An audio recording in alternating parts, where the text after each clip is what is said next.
Hello again everyone, it's me, Madame Macabre, and welcome to another video. So I know this ain't looking like my normal setup. That's cause I am currently at Mr. Creepypasta's place in the crypt. I know I said I would be back home and, regularly scheduled videos at this time. Unintentionally lied about that. So, I was getting ready to go and they didn't let me. So I'm here, and so I've got videos. I still want to get videos for you, so I'm just recording this on the fly. We'll see how this goes, because sorry if the video is doing a weird focusing thing. I'm shooting this on my phone, and I don't have editing software, so you're getting this live all in one take. So if there's a bunch of boo-boos in it, I'm sorry. I am doing my best. Anyway, so I thought it would be appropriate, since I just got back from San Japan, to share some cringy, creepy experiences with you as I did my Bayonetta cosplayer. Now, those of you who cosplay know that when you do a character that a lot of people really like and think of as attractive, you tend to attract some creeps. You get creepers. And there's plenty, way more nice, awesome people than there are creeps, but the creepers tend to stick in your mind because of the way they make you feel. So I will share to you today some of the most memorable creepy creeps at San Japan towards my Bayonetta cosplay. I got my handy dandy notes. I gotta rely on notes because I don't get to edit. I get one take. First one. Alright, so there was this one cosplayer. I don't want to describe what he is because people would probably find him because apparently he's a local. But he likes to go around, I guess, every year and get photos with lady cosplayers, and then he likes to kiss their hand. But he doesn't do it normal classy where it's just a quick thing. No, he lingers, and it's a little too juicy. So he gets a picture with my Bayonetta, and then he's puts his hand out. I'm okay. And then it's just a big, it lingered for way too long. And it was the juiciest hand kiss. I was wearing gloves. It saturated my gloves and I could feel wetness on my hand. And then, not too bad. And then he went on his way. So nothing terribly bad because, it was just a little okay, that's a thing that happened. The next one is where, as I'm gonna tell you guys these, we're gonna ramp up a little bit in creepiness intensity. So the next one was your more classic creepy dude at a con, who, they can't entirely separate fantasy from reality. They go to conventions and they see girls cosplaying their waifus, and they must have these fantasy relationships going on between them and these characters in their head, and for whatever reason they think, I see them at the con, that is my waifu. She literally is a manifestation of my waifu, so I just have a right to go up and grab on her and love on her like she's my fantasy waifu. And I'm not your fantasy waifu, I'm a person in a costume. Sorry. But I'm out walking around trying to find some things to buy that I don't need to spend money on, but I do anyway, because that's a con. I don't need this, but I'm gonna get it anyway. So I'm walking, looking, I ended up getting a little All Might hoodie, the little antennas, it's great. But I'm looking for my hoodie, and then I'm just minding my own business, and all of a sudden, I feel these big arms, coming around me, around my waist, and hugging me really tight from behind. My first reaction is to whip around, because if it's one of my friends coming to spook me, I'm gonna just karate chop him or something and laugh about it. But I turn around. I have never seen this man before in my life, and he's squeezing me from behind, going, Bayonetta, my waifu.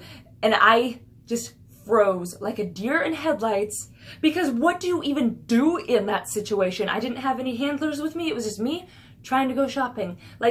Previously in the day, I had all my guns with me and I was there ready for pictures. I had dropped the guns off at the booth, I just had my money and was gonna go get souvenirs. I wasn't fully done up for pictures. Nope, didn't matter, just and he was so sweaty and he smelled you know how smells are amplified by those who normally smell anyway. It gets amplified because they go to cons and then they don't bathe the whole con, and it's not pretty, and it's not something I would wish upon any of you. But that that was the next thing that happened. Next up, I got a fetish guy that I didn't know was a fetish guy until it was like, abort. So, get back in all my Bayonetta stuff, have my guns again ready for pictures. This guy approaches me, and he's very polite, and he goes, hello, can I please have a photo with you? I'm like, sure. So I get ready to do the photo, like, he says that he wants a picture. Instead of, like, getting next to me for a selfie or posing for someone else, he starts to lay down on the ground on his back. And I'm like, what's going on? I don't feel safe. He puts a ski mask on, laying on the ground. He's got his friend with his camera, and he goes, can you stand on me? I'm like, oh my god, this is a fetish thing. Oh god.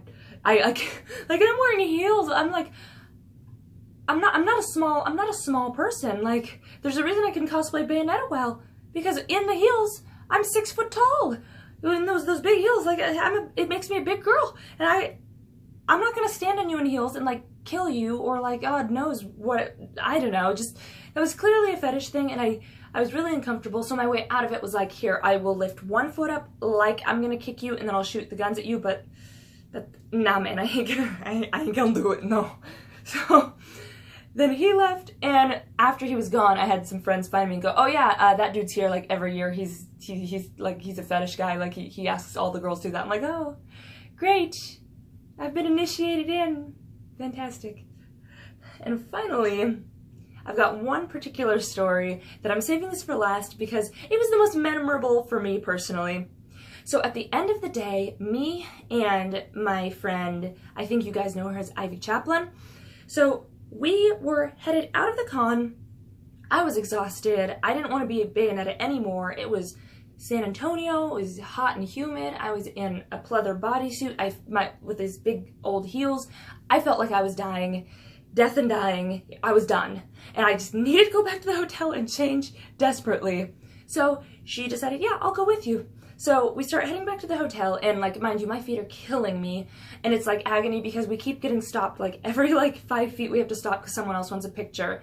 And, like, I know, because, like, you rarely see Bayonetta cosplayers, so people get excited to see her, and I'm not going to deny them a photo, because if I were to see a character that I really like and I never see, like, wait, I want to get a picture too. So even though I'm in agony, I just, sure, you know, I wipe the pain from my face, I do the pose, they get their picture, and then I start hobbling on my way. And right as we were so close we were so close, it was just, right ahead are the exits to the convention center. We're almost there.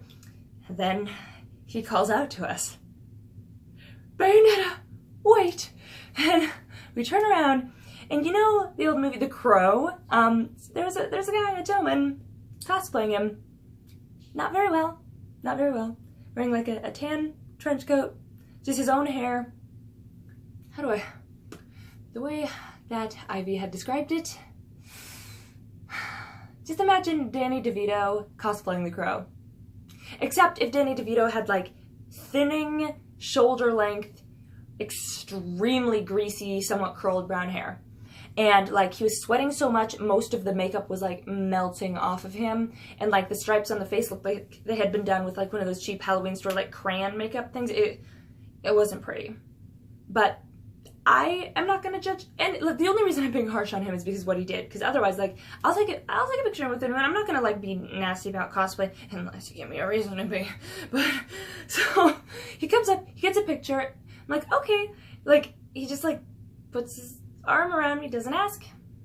I go, okay, well, alright, well, I'm just one more photo and I'm done. So he does that, we get the picture, and then I'm like, okay, I'm gonna go. And Ivy, she's like, oh, it's nice to see this cosplay. She just gives him, like, a nice generic compliment just to try and be nice. He straight up, like, ices her, like, yeah, whatever, and, like, ignores her and walks away, like, right in front of me. I'm like, oh god. So, like, I make eye contact with her, and we turn on our heels and we start walking to the door quickly. It's like, that was weird, he was rude to you. And then he calls out, Bayonetta! And I'm just thinking, oh god, why, now what? Like, I turn around, and before I can do anything, as I'm turning around, he grabs me into this greasy, sweaty, stinky, like wet with sweat hug. And I'm like caught off guard. Ivy's behind me like, do I need to do something? Like, then he lets go and I back up a little bit, and then he has the absolute gall to be like, so, you from around here? Got a number I could have? Excuse me? Like, okay, first of all, he like was rude to my friend right in front of me. He did that right in front of me, yeah, whatever. And then he's gonna try and ask me out. Like, even if it wasn't, like, I shouldn't even compare him to Danny DeVito. Danny DeVito doesn't deserve this. But looking the way he does is, like, it doesn't matter. Even if it was, like, the most attractive, like, cosplayer in the world who insulted my friend in front of me, I don't care how hot he is, if he's, like, nasty to my friend right in front of me, that's a major turnoff. No, I'd be like, no, I'm leaving. But this guy, rude to my friend, and he looking the way he look, gonna go still try and make a move. Like, I could actually see his friends behind him looking like, oh my god, dude, is he actually, no, don't do it. Like, they were cringing hard. So even his friends knew what were up. But I was just like, no, I'm actually from out of town, and I gotta go. It's really hot, I need to change. And like, we skedaddle out of there. And it was, oh god, it was just, is this real life? I just want to get out of this costume. My feet hurt, and people are grabbing me and insulting my friends, and it was a day. It was a day. But I talk about all these crazy experiences, but the reality is, like, that's only, what, 1, 2, 3, 4 experiences, and I met probably hundreds of people that day. Like, tons of people. I probably took at least 100 pictures, if not more. Like, it was a big con full of lots of people. Tons of amazing people that I met. Only 4 of them stick out enough for me to like have these stories to tell you. So I don't want to like skew it. It was a really good experience. It was a really good day. It's just those weirdos tend to stick with you. You remember it quite a bit because of how it makes you feel. Anyway, that is about all I've got time for today, and I'm amazed that I managed to do this in one take without phenomenally like screwing up and being like, oh god, I gotta start over because I gotta do it in one take. I don't get any second chances. This is it, you guys. So I hope you guys have enjoyed this little unorthodox story time video, but I mean, whatever works. You still get a video. There ain't gonna be any background music or fancy like outros or anything. It's just gonna be like bare bones. Like, it's not even gonna have like a cool thumbnail. It's just, sorry.